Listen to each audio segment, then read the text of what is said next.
This is the Iron Will Report for the week ending August 18th. In this week's report, Trudeau is directly responsible for rising violent crime. A second travel ban case is ruled moot. Trudeau's government is hiding EMA documents. Conspiracy theories go mainstream, and Stephen Guilbeault is vice chair of a Chinese Environment Council. Those and 12 more stories that mainstream media won't report, and our government doesn't want you to hear.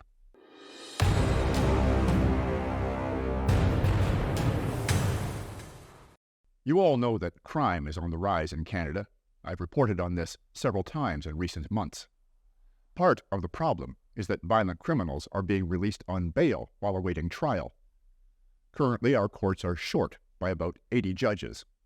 The number of seats needing to be filled, according to Supreme Court Chief Justice Richard Wagner, is a situation nearing crisis levels. The Conservative Party in Parliament has raised concerns about Prime Minister Justin Trudeau's apparent appointment of judges who are mostly Liberal Party donors, saying that he is slowing down filling vacancies to ensure that new justices are chosen from among his Liberal supporters. A recent 8-month in-depth analysis conducted by the National Post and the Investigative Journalism Foundation, released on August 9th, shows that the Trudeau Liberals almost exclusively appoint party donors as judges. Of the 1,308 judicial and tribunal appointments made by the Trudeau Liberals since coming to power in 2016, 76.3% contributed to the Liberal Party of Canada. Only 22.9% of appointees contributed to the Conservative Party of Canada, and only 17.9% to the NDP.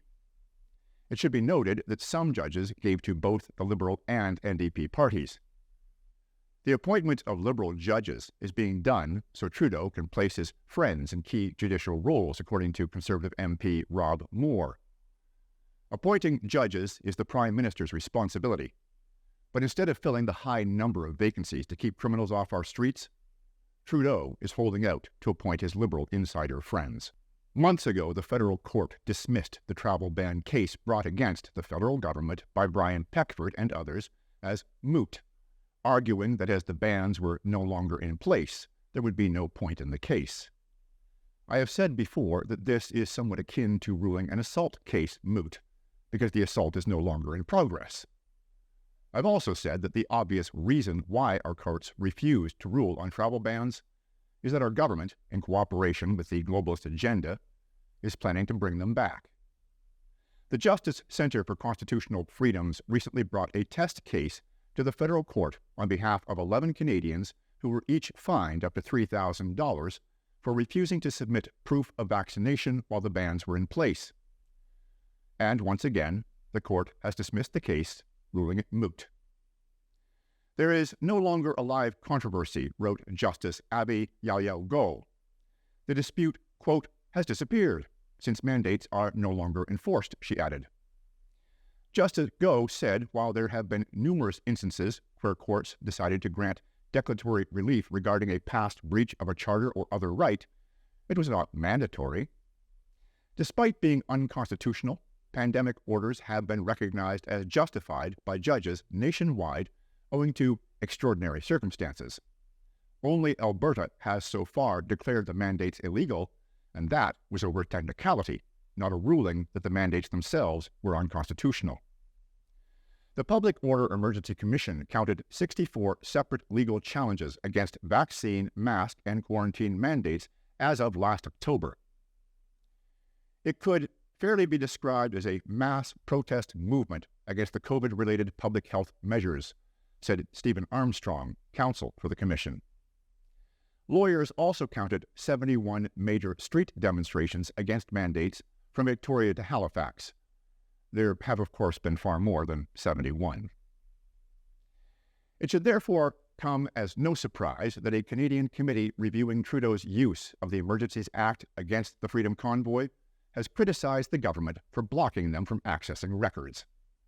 According to information released by Blacklock's reporter on August 15th, members of Parliament's Special Joint Committee are prevented from viewing all the documents relating to Prime Minister Justin Trudeau's invoking of the Emergencies Measures Act last year. It became obvious the Liberal members of the committee were not prepared to permit the release of any government documents.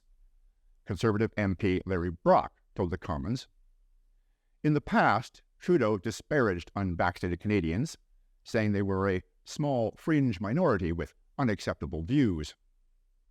Trudeau revoked the Emergency Act on February 23rd after the demonstrators had been cleared out of Ottawa and it became apparent that the Senate was going to rule against the use of the Act.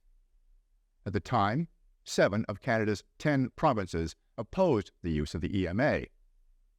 Since 2022, the Parliamentary Committee has met 25 times, but has failed to come to a conclusion regarding Cabinet's justification for invoking the Emergency Act. Liberal MPs and Liberal-appointed senators voted 6-5 to prevent uncensored documents from being released in October. 4 months before, the committee asked for all security assessments and legal opinions used by the government to invoke the EMA from the Department of Public Safety and other agencies. Until recently, the Minister of Public Safety was Trudeau's right-hand henchman, Marco Mendicino.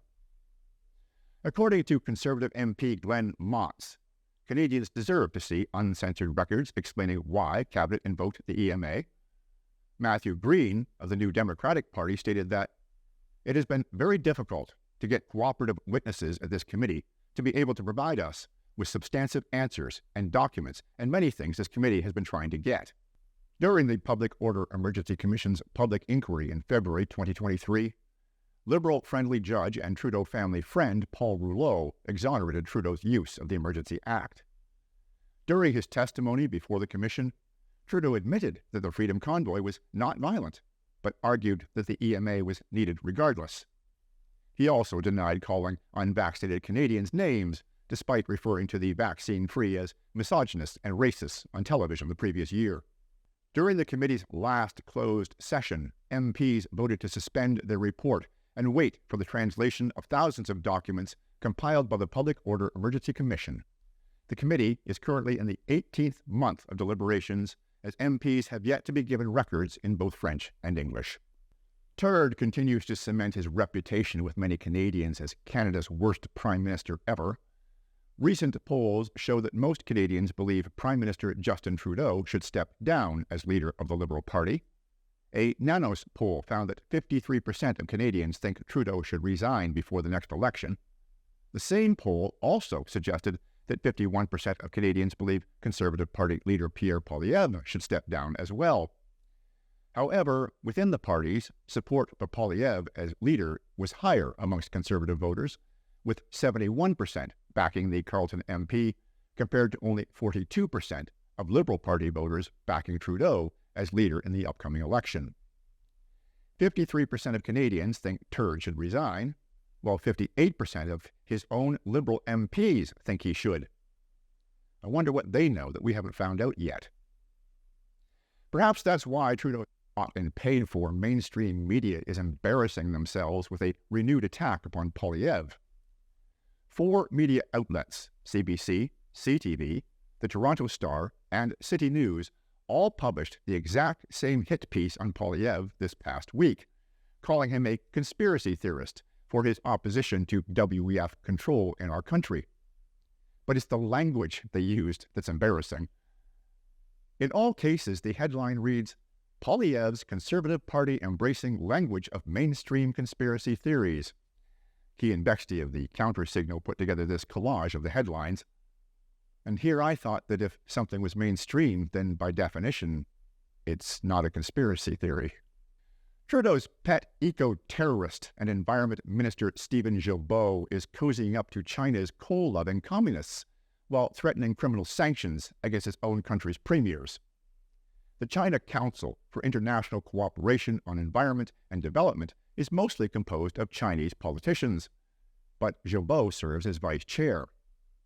Guilbeault told the National Observer that he expects criticism, but said that his role on the CCICED, where he sits alongside key Communist Party figures like Ding Zhujiang and Huang Rinqi, is an important step in solving climate change. Rinqi is China's environment minister, and Zhujiang is China's vice premier. The former CN Tower scaler Guilbeault lectured Canada's premiers on coal, threatening them with criminal sanctions if they violated his radical timeline, despite the fact that Canada emits less than 2% of the CO2 emissions emitted by China each year, and despite the fact that the entire climate alarmist religion is unscientific bunk. For more information on the climate alarmist religion, see my interview a few months ago with former climate alarmist Tom Harris. Remember, too, that recently turd Liberals declined to initiate a public inquiry into allegations that China interfered in Canadian elections to support the Liberal Party's victory. A reduction of 42% from 2019 levels of energy sector emissions such as coal would be required under the Trudeau Liberals' emissions reduction plan by 2030. Alberta Premier Danielle Smith has vowed not to comply with the federal government's clean electricity regulations after Environment Minister Stephen Guilbeault released a draft of the incoming requirements. Smith said she would never allow the regulations to be implemented in Alberta. On August 10th, the Chinese Foreign Ministry added an additional 78 countries to their list of countries approved for package travel and group tours. However, Canada did not make the cut. We all know that the push for electric vehicles is just another part of the globalist agenda to keep us all immobile, locked in our homes. Guilbeault's buddy, Quebec Energy Minister Pierre Fitzgibbon, stated last Monday that the number of cars on the road needs to be reduced by 50% to facilitate a green transition. In a press conference, Fitzgibbon said that, "I'm one of those people who believes that electric cars, everything has to be electric, but you have to have half as many." It was unclear whether his grammatically awkward statement means he wants to see half as many cars or half as many electric cars. Quebec is pursuing a net zero agenda that includes a ban on gasoline cars in 2035, similar to those proposed by the federal government. The Legault government, according to ministry spokesperson Rosalie Tremblay-Cloutier, has no active plans as of yet to reduce the number of vehicles owned by Quebecers. We also want to offer Quebecers other transportation options that are just as efficient, if not more so, than the automobile. We are investing like never before in structuring public transit projects. These would be the public transit that across Canada is becoming increasingly unreliable and where riders are being murdered by complete strangers. Conservative Party of Quebec leader Éric Duhem wrote on X, formerly Twitter, "The CAQ officially declares war on the car," adding that they, that is, the Quebec government, are completely out of touch with the real world. That is all for this week's free version of the Iron War Report. If you want to help us spread the truth, please subscribe to our channel, then like and share this video. Social media algorithms promote content based upon how many followers, likes, and shares they get. So please take just a few moments to do that and help us share the truth with others. You can get a full access 15-day trial at ironwillreport.com without providing your credit card information. It only takes a minute and you will be granted instant access. In this week's members version of the Iron Will Report, Ontarians are dying at record numbers while on waiting lists. Foreign students are stealing food from hungry Canadians. The Bank of Canada says CBDCs are unlikely to be adopted. Fauci clones himself. The WHO is upset that countries are no longer reporting COVID data. A new COVID variant is announced. A CDC report shows that 120,000 U.S. children have died suddenly since 2021. The WEF comes out as racist against white people. A new tracking app that will follow you in your own home. A biological woman claims to be the father of a New Brunswick toddler, and the unboxing of these nuts. In interviews coming out this week on Sunday, experienced political lobbyist Benoit Trudeau provides a practical guide for provincial residents to lobby their governments on behalf of small and medium-sized businesses. Then on Wednesday, an interview with Bill Whatcott, who over the past 25 years has been arrested almost 30 times, fined tens of thousands of dollars, and spent 6 months in prison. All for peacefully protesting abortion and gay pride events where grown men display their genitalia in front of children.